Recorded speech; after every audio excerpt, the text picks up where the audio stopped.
Baik saudara, untuk paparan berita dari Pulau Mutiara Laut China Selatan, kita bersama rakan penyampai Harjee Jack di wilayah Persekutuan Labuan. Silakan Harjee.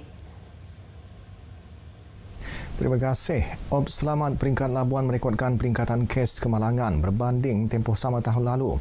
Bagaimanapun, kes direkodkan hanya melibatkan kerosakan dan tiada kecederaan atau kemalangan maut.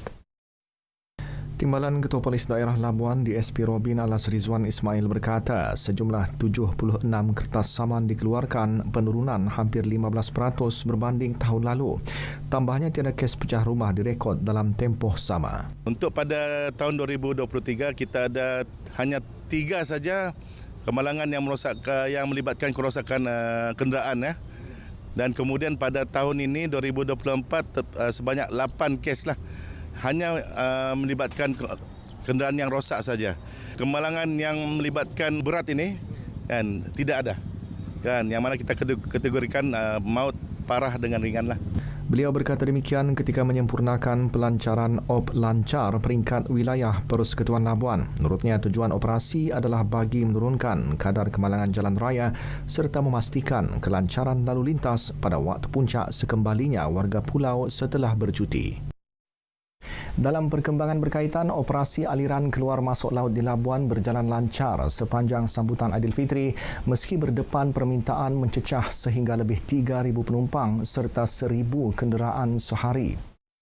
Penolong Pengarah Jabatan Laut Malaysia Labuan, Muhammad Hafiz Draman berkata, ini kerana pihak Jabatan Laut sentiasa bersiap siaga bagi menampung permintaan serta pengendalian operasi penyedia perkhidmatan laut di pulau itu.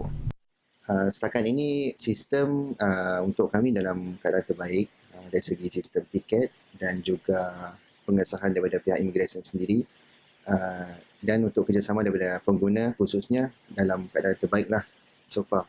Sebanyak 15 trip keluar dan masuk disediakan Jabatan Laut Labuan termasuk pelayaran tambahan dalam tempoh musim perayaan ini. Waktu puncak operasi adalah pada Ahad serta hari ini dengan operasi penyedia perkhidmatan pengangkutan laut dalam kapasiti penuh susulan kembalinya warga pulau setelah bercuti raya. Tiada gangguan bekalan bahan mentah di Labuan, malah lebih daripada mencukupi.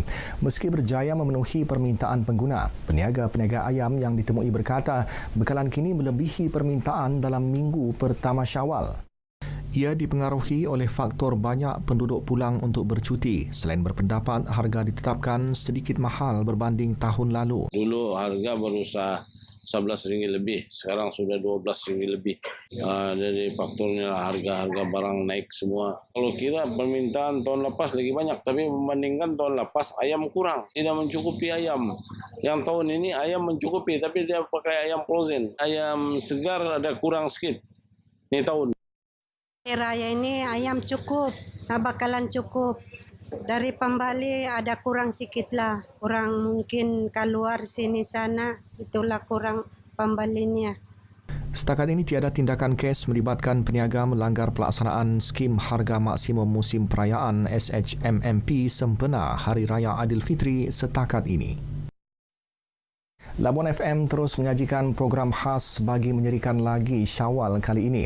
Antara program menarik Gempak Raya, Ketupat Rendang Kopi O, drama Bila Adik-Beradik Balik Kampung, drama bahasa tempatan Simpul Kasih Kelupis Raya, Bamukun Raya Ididih dan video klip raya, nyanyian penyampai-penyampai Labuan FM dan warga kerja Labuan FM. Ketua Rancangan Labuan FM Nur Afatizah Sabtu berkata program raya radio di lokasi iaitu Ronda-Ronda Syawal 2024 turut dilaksanakan. Penyampai-penyampai Labuan FM akan beraya ke rumah peminat-peminat yang memenangi peraduan melengkapkan slogan raya paling menarik dan kreatif. Itulah ia juga merupakan salah satu platform kita untuk memperkenalkan, mendekatkan penyampai-penyampai Labuan FM kepada pendengar. Selain daripada itu juga, kiranya kita menghargai. Dengan itu, sekian paparan dari Labuan, dari sungai hingga ke segara, Palestin pasti merdeka. Salam Malaysia Madani, kembali ke Angkasa Puri.